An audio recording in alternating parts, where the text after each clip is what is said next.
আমি খুব ভালো করে বুঝতে পারছি যে আমাদের চোখের আড়ালে কিছু না কিছু একটা ঘটছে।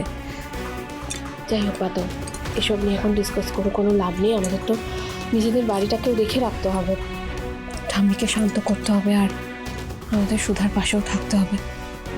কাল যখন ও ঘুম থেকে উঠবে তখন নিজেই আফসোস করবে। আচ্ছা তুমি একটা কথা বলো, দিদি না মানে সারাক্ষণ বলছিল যে ও পার্টিতে জামাইবাবুকে দেখেছে, আর কথাটা খুব জোর দিয়ে নিশ্চিতভাবেই বলছিল। কারণ ক্লাবের যে ম্যানেজার সে তো একই কথা বলেছে।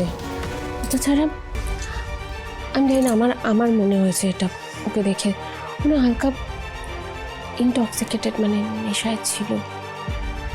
আমি জানি না, আমি সত্যি জানি না কার কথাটা ঠিক আর কারটা নেশার ঘোর, আমি সত্যি জানি না।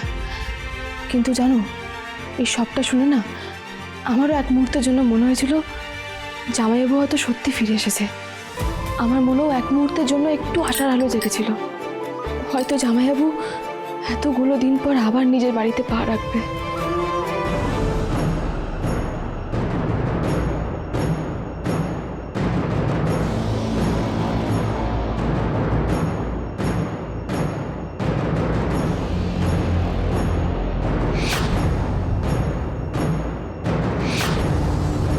মাথাটা এরকম ঝিমঝিম করছে কেন?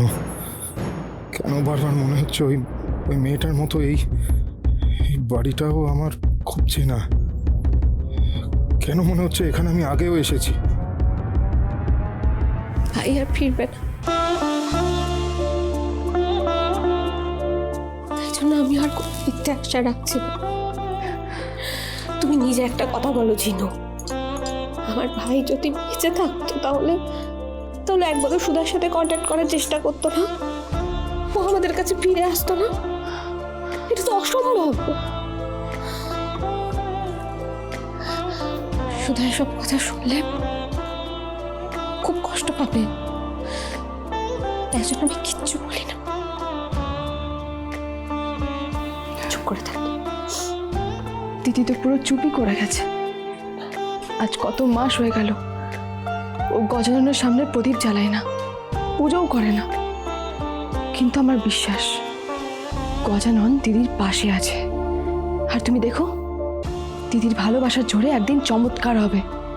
জামাইবাবু আর তোরই ম্যাজিকের মতো একদিন ওর সামনে এসে দাঁড়াবে।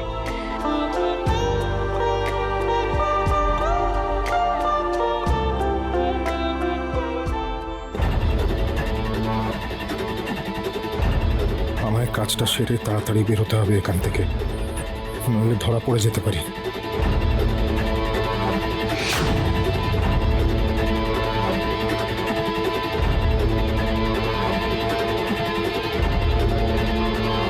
দিদি অনেক রাত হলো, তুমি শুয়ে পড়ো।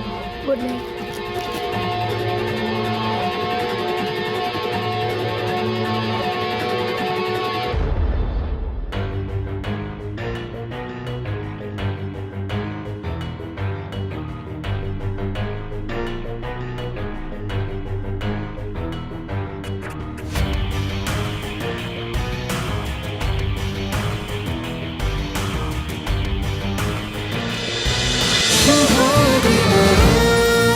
শুভ বিবাহ সোম থেকে রবি প্রতিদিন রাত 10:30টায় স্টার জলসায় ও জিও হটস্টারে।